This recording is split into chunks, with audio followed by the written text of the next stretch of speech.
بسم اللہ الرحمن الرحیم۔ السلام علیکم۔ ایک بچے سے دکان میں مہنگا گلدان ٹوٹ گیا۔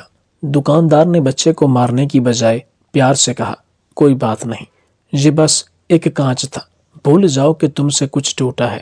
20 سال بعد جب دکاندار مقروض ہو گیا اور دکان نیلام ہونے لگی تو ایک وکیل آیا اور دکاندار کے ہاتھ میں دکان کے کاغذات تھما دیے۔ وہ وکیل شہر کے قدیم اور گنجان آباد بازار کے بیچوں بیچ ایک انتہائی نفیس اور خوبصورت دکان ہوا کرتی تھی جس کا نام شیش محل تھا۔ یہ دکان اپنی مثال آپ تھی، جہاں دنیا بھر سے منگوائے گئے انتہائی نایاب اور قیمتی شیشے کے برتن، فانوس اور سجاوٹی اشیاء فروخت کی جاتی تھیں۔ دکان کے مالک حاجی عبدالرزاق صاحب تھے، جو ایک انتہائی نیک دل، رحم دل اور خدا ترس انسان تھے۔ ان کی سفید داڑھی، نورانی چہرہ اور ماتھے پر سجدے کا نشان ان کی پرہیزگاری کا منہ بولتا ثبوت تھا۔ حاجی عبدالرزاق اپنی دکان کے ہر برتن اور ہر آئینے سے اپنی اولاد کی طرح محبت کرتے تھے۔ وہ خود روزانہ صبح سویرے دکان کھولتے اور اپنے ہاتھوں سے ایک ایک چیز کو صاف کرتے۔ ان کا ماننا تھا کہ شیشہ صرف دیکھنے کی چیز نہیں، بلکہ یہ صفائی اور شفافیت کی علامت ہے۔ دکان میں داخل ہوتے ہی ایسا لگتا تھا جیسے انسان کسی خوابوں کی دنیا میں آ گیا ہو، جہاں ہر طرف قوس قزح کے رنگ بکھرے ہوئے ہوں۔ چھت سے لٹکتے ہوئے بلوری فانوس جب روشن ہوتے تو ان کی کرنیں دیواروں پر لگے ہوئے قد آدم آئینوں سے ٹکرا کر پورے ماحول کو جگمگا دیتی۔ حاجی رزاق کی دکان پر شہر کے بڑے بڑے عمرا اور رؤسا خریدار بن کر آتے تھے اور منہ مانگی قیمت دے کر چیزیں لے جاتے تھے، لیکن حاجی صاحب کا رویہ امیر اور غریب سب کے ساتھ یکساں شفقت بھرا ہوتا تھا۔ وہ اکثر کہتے تھے کہ رزق دینے والی ذات اللہ کی ہے اور گاہک اللہ کی رحمت ہوتا ہے، چاہے وہ کچھ خریدے یا نہ خریدے۔ جون کا مہینہ تھا اور گرمی اپنے عروج پر تھی۔ بازار میں لوگوں کا ہجوم معمول سے کچھ کم تھا۔ حاجی عبدالرزاق اپنی مخصوص نشست پر بیٹھے تسبیح پڑھ رہے تھے کہ اچانک دکان کا بھاری شیشے کا دروازہ کھلا اور ایک 8-9 سال کا بچہ دکان میں داخل ہوا۔ بچے کے کپڑے میلے اور جگہ جگہ سے پھٹے ہوئے تھے، پیروں میں ٹوٹی ہوئی ہوائیاں تھیں اور چہرے پر دھول جمی ہوئی تھی۔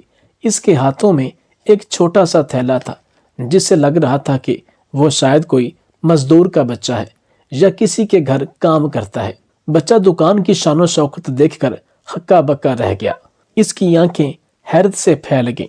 اس نے شاید اپنی چھوٹی سی زندگی میں اتنی چمک دمک اور خوبصورتی کبھی نہیں دیکھی تھی۔ وہ ڈرتے ڈرتے دکان کے اندر قدم بڑھا رہا تھا، جیسے اسے خوف ہو کہ کہیں اس کے میلے پیروں سے یہ شفاف فرش میلا نہ ہو جائے۔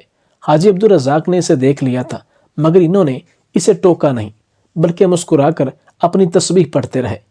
بچہ چلتے چلتے ایک بڑے شوکیس کے پاس پہنچا، جہاں دکان کا سب سے قیمتی اور نایاب گلدان رکھا ہوا تھا۔ یہ گلدان اٹلی کے کاریگروں کا شاہکار تھا اور اس پر سونے کے پانی سے انتہائی باریک نقاشی کی گئی تھی۔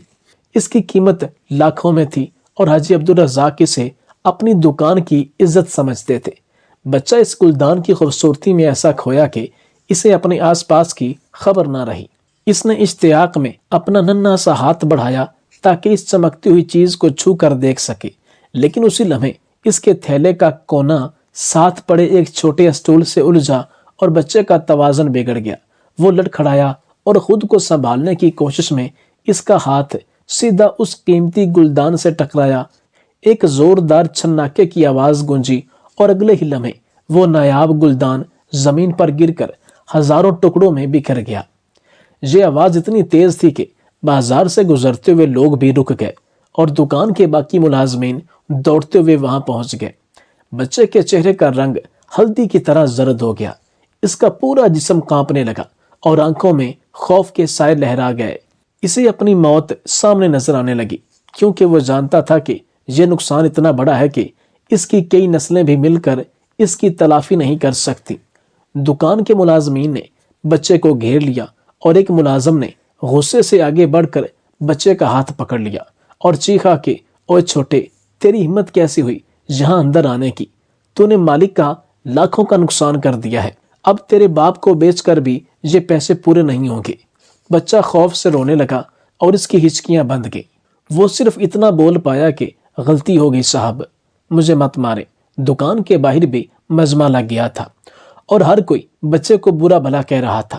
کوئی کہہ رہا تھا کہ ان غریبوں کو تمیز نہیں ہوتی، اور کوئی مشورے دے رہا تھا کہ اسے پولیس کے حوالے کر دینا چاہیے۔ حاجی عبدالرزاق جو اپنی نشست سے اٹھ کر وہاں پہنچ چکے تھے، انہوں نے ایک گہری نظر بکھرے ہوئے شیشوں پر ڈالی اور پھر اس کانپتے ہوئے بچے کو دیکھا جس کی آنکھوں سے آنسوؤں کا سیلاب رواں تھا۔ حاجی عبدالرزاق نے آگے بڑھ کر ملازم کا ہاتھ بچے کے بازو سے ہٹایا اور اشارے سے سب کو خاموش ہونے کا حکم دیا۔ ماحول میں ایک سناٹا چھا گیا۔ سب منتظر تھے کہ حاجی صاحب اب اس بچے کی پٹائی کریں گے یا اسے پولیس کے حوالے کریں گے، مگر جو ہوا اس نے سب کو حیران کر دیا۔ حاجی عبدالرزاق نیچے بیٹھے اور بچے کے چہرے سے آنسو صاف کیے۔ انہوں نے انتہائی نرم اور شفیق لہجے میں کہا کہ بیٹا ڈرو مت، کچھ نہیں ہوا۔ بچے نے سسکتے ہوئے کہا کہ بابا جی مجھ سے بہت بڑا نقصان ہو گیا، میرے پاس پیسے نہیں ہیں۔ حاجی عبدالرزاق نے مسکرا کر بچے کے سر پر ہاتھ پھیرا اور وہ تاریخی جملہ کہا جو وہاں موجود لوگوں کے دلوں پر نقش ہو گیا۔ انہوں نے کہا کہ بیٹا کوئی بات نہیں، یہ بس ایک کانچ تھا، یہ گلدان بے جان تھا، مگر تمہارا دل زندہ ہے، اور زندہ دل کا ٹوٹنا اس کانچ کے ٹوٹنے سے زیادہ بڑا نقصان ہے۔ انہوں نے ملازمین کو حکم دیا کہ وہ فوراً جگہ صاف کریں تاکہ بچے کے پیروں میں کرچیاں نہ چبھ جائیں۔ پھر حاجی صاحب بچے کو اپنی نشست کے پاس لے گئے، اسے پانی پلایا اور اپنی جیب سے کچھ پیسے بھی نکال کر اسے دیے اور کہا کہ یہ تمہارا انعام ہے کہ تم نے سچ بولا اور بھاگنے کی کوشش نہیں کی۔ جاؤ اپنے گھر جاؤ اور دوبارہ کبھی مت ڈرنا۔ بچہ حیرت اور احسان مندی کے جذبات لیے حاجی صاحب کو دیکھتا رہا۔ اسے یقین نہیں آ رہا تھا کہ جس غلطی پر اسے جان سے مارے جانے کا خدشہ تھا اس پر اسے اتنی محبت اور عزت ملی ہے۔ وہ بچہ حاجی صاحب کے ہاتھ چوم کر وہاں سے چلا گیا، مگر جاتے جاتے وہ مڑ مڑ کر اس فرشتہ صفت انسان کو دیکھتا رہا۔ وقت گزرتا گیا اور حاجی عبدالرزاق وہ واقعہ بھول گئے، کیونکہ ان کے نزدیک نیکی کر کے بھول جانا ہی اصل نیکی تھی۔ دن ہفتوں میں، ہفتے مہینوں میں اور مہینے سالوں میں بدلتے گئے۔ دنیا تیزی سے تبدیل ہو رہی تھی اور اس تبدیلی کے اثرات حاجی عبدالرزاق کے کاروبار پر بھی پڑ رہے تھے۔ شہر میں جدید شاپنگ مالز کھل گئے تھے اور لوگوں کا رجحان روایتی دکانوں سے ہٹ کر چمکیلی برانڈڈ دکانوں کی طرف ہو گیا تھا۔ حاجی عبدالرزاق اب بوڑھے ہو چکے تھے، ان کی کمر جھک گئی تھی اور بینائی کمزور ہو گئی تھی۔ ان کا اکلوتا بیٹا جو جوانی میں ہی بری صحبت کا شکار ہو گیا تھا، باپ کے کاروبار میں ہاتھ بٹانے کی بجائے جمع پونجی اڑانے میں مصروف تھا۔ حالات نے ایسی پلٹی کھائی کہ حاجی عبدالرزاق کا کاروبار تباہی کے دہانے پر پہنچ گیا۔ وہ دکان جو کبھی شہر کی شان تھی اب ویران ہونے لگی تھی۔ قرض خواہوں نے حاجی صاحب کا جینا حرام کر رکھا تھا۔ انہوں نے بیٹے کے قرضے اتارنے اور دکان کو بچانے کے لیے کئی ساہوکاروں سے سود پر رقم اٹھا لی تھی، جو اب ایک پہاڑ بن چکا تھا۔ وہ گلدان جو کبھی ٹوٹا تھا اس کی جگہ تو نئے گلدان آ گئے تھے، مگر حاجی صاحب کی زندگی کا سکون جو ٹوٹا وہ دوبارہ نہ جڑ سکا۔ 20 سال کا طویل عرصہ بیت چکا تھا۔ حاجی عبدالرزاق اب ایک کمزور اور لاچار بوڑھے تھے جن کی سفید داڑھی اب آنسوؤں سے تر رہتی تھی۔ نوبت یہاں تک آ گئی کہ قرض خواہوں نے عدالت کا دروازہ کھٹکھٹا دیا اور عدالت نے حاجی عبدالرزاق کی دکان اور گھر نیلام کرنے کا حکم دے دیا۔ یہ خبر حاجی صاحب کے لیے موت کا پروانہ تھی۔ شیش محل صرف ایک دکان نہیں تھی، بلکہ ان کی پوری زندگی کی کمائی اور ان کے آباء و اجداد کی نشانی تھی۔ نیلامی کا دن مقرر ہو گیا اور اس دن آسمان پر بھی بادل چھائے ہوئے تھے، جیسے قدرت بھی اس نیک انسان کی بدقسمتی پر اداس ہو۔ دکان کے باہر ایک بڑا سا بینر لگا دیا گیا تھا جس پر نیلامی کا نوٹس درج تھا۔ شہر کے لالچی تاجر اور جائیداد کے بیوپاری گدھوں کی طرح وہاں جمع ہونا شروع ہو گئے۔ وہ سب اس انتظار میں تھے کہ کب بولی شروع ہو اور وہ اس قیمتی جائیداد کو کوڑیوں کے مول خرید سکیں۔ حاجی عبدالرزاق دکان کے ایک کونے میں اپنی پرانی کرسی پر بیٹھے تھے۔ ان کے ہاتھ میں وہی تسبیح تھی، مگر انگلیاں کانپ رہی تھیں۔ ان کا بیٹا کہیں غائب تھا اور وہ اس ہجوم میں تنہا تھے۔ نیلامی کرنے والا سرکاری افسر آیا اور اس نے کارروائی کا آغاز کیا۔ بولی شروع ہوئی تو لوگوں نے قیمتیں لگانا شروع کی۔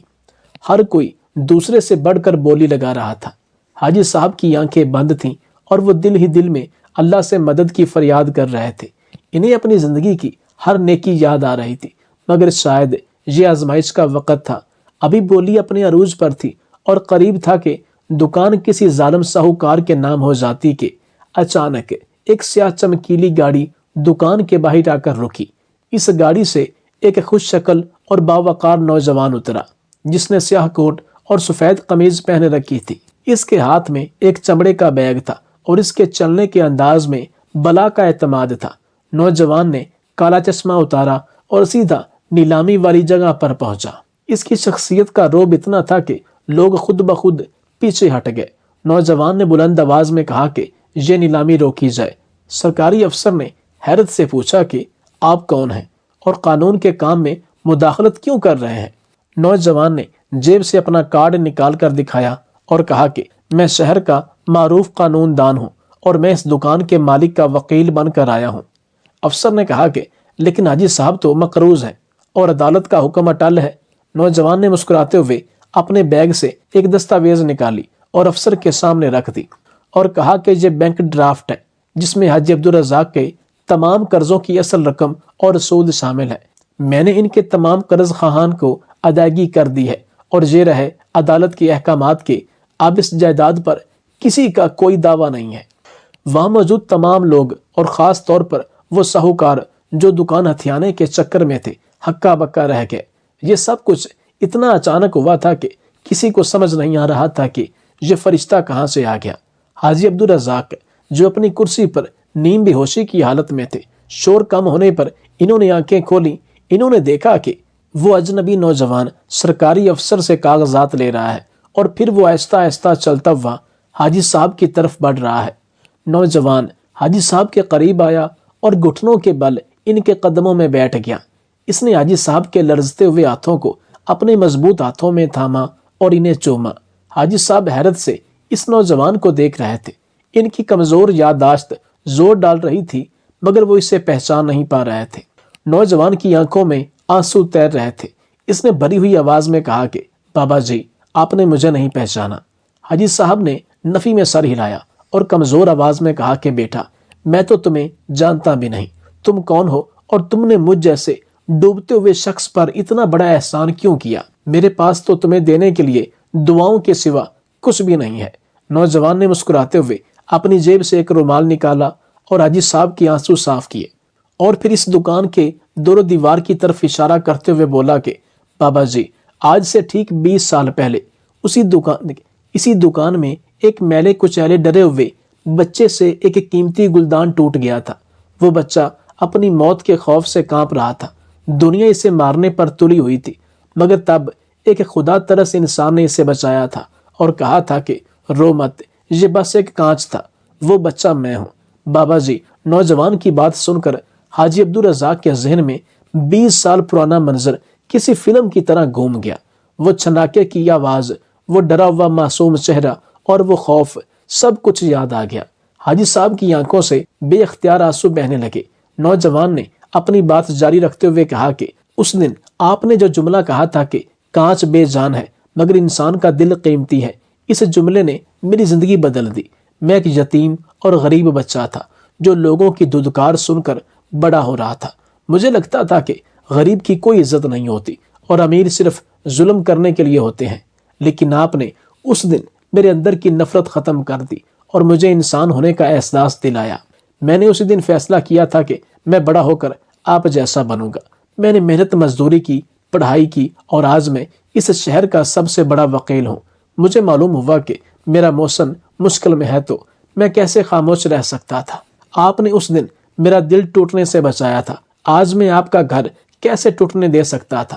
نوجوان نے دکان کی ملکیتی کاغذات اور قرض کی واپسی کی رسیدیں حاجی صاحب کے ہاتھ میں تھما دی اور کہا کہ یہ سب آپ کا ہے اور یہ احسان نہیں ہے بلکہ یہ اس کانچ کی قیمت ہے جو 20 سال پہلے ٹوٹا تھا اور جس کے بدلے میں آپ نے میرا وقار خریدا تھا۔ حاجی عبدالرزاق نے کانپتے ہوئے ہاتھوں سے نوجوان کو گلے لگا لیا۔ دکان میں موجود ہر شخص کی آنکھ پرنم تھی۔ یہ منظر اتنا جذباتی تھا کہ پتھر دل بھی پگھل گئے۔ وہ لوگ جو حاجی صاحب کی بربادی کا تماشا دیکھنے آئے تھے اب شرمندگی سے سر جھکائے کھڑے تھے۔ حاجی صاحب نے آسمان کی طرف دیکھا اور اللہ کا شکریہ ادا کیا۔ انہیں یقین ہو گیا کہ نیکی چاہے کتنی ہی چھوٹی کیوں نہ ہو وہ کبھی ضائع نہیں ہوتی۔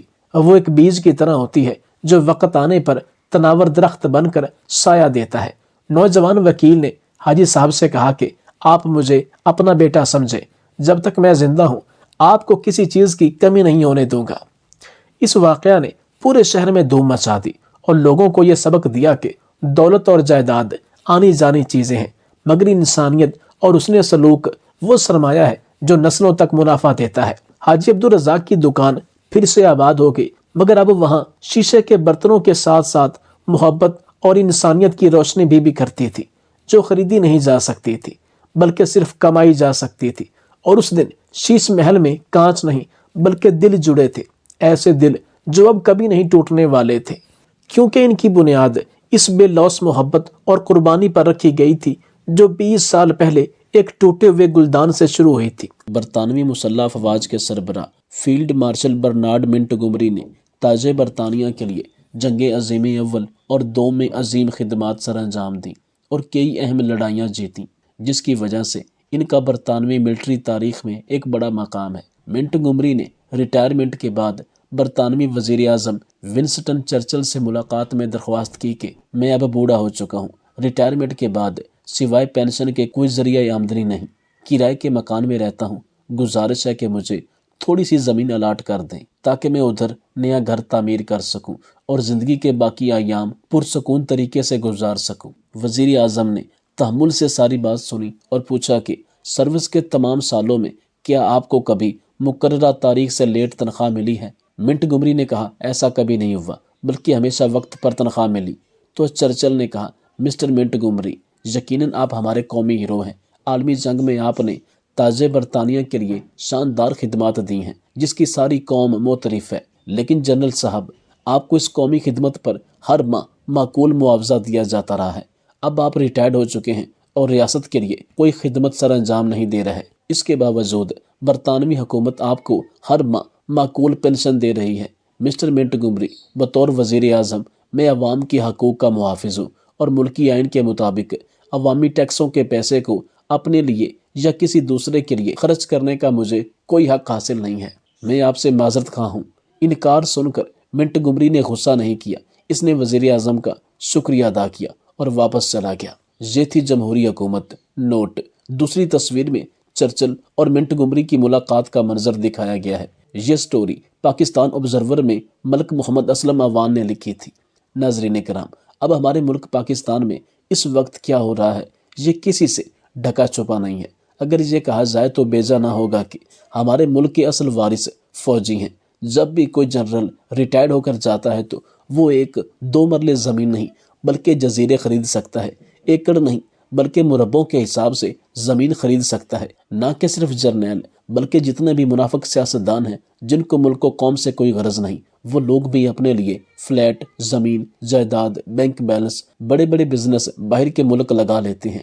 اس ملک میں ماں سوائے غریب کے ہر کوئی اپنے اور اپنے بچوں کے بہتر مستقبل کے لیے یہاں سے کوچ کرنا ہی مناسب سمجھتا ہے۔ کوئی بھی بڑا سیاستدان، جرنیل، بیوروکریٹ اس ملک میں صرف مال بناتا ہے اور بیرون ملک میں جا کر اسی مال سے ساری زندگی بیٹھ کر کماتا اور کھاتا ہے۔ آج اس قوم کے لیے لمحہ فکریہ ہے کہ ہمارا مستقبل کن ہاتھوں میں ہے، نہ کہ صرف ہمارا بلکہ ہمارے اس ارض پاک وطن پاکستان اور اس میں رہنے والی سوئی ہوئی عوام کا مستقبل کس کے ہاتھ میں ہے۔ یہاں ہر کوئی اپنی اپنی جنگ لڑ رہا ہے، ملک کی خاطر کوئی آواز نہیں اٹھا رہا۔ جو آواز اٹھاتا ہے اسے جیلوں میں بند کر دیا جاتا ہے۔ اللہ سے دعا ہے کہ وہ ملک پاکستان کو تا قیامت سلامت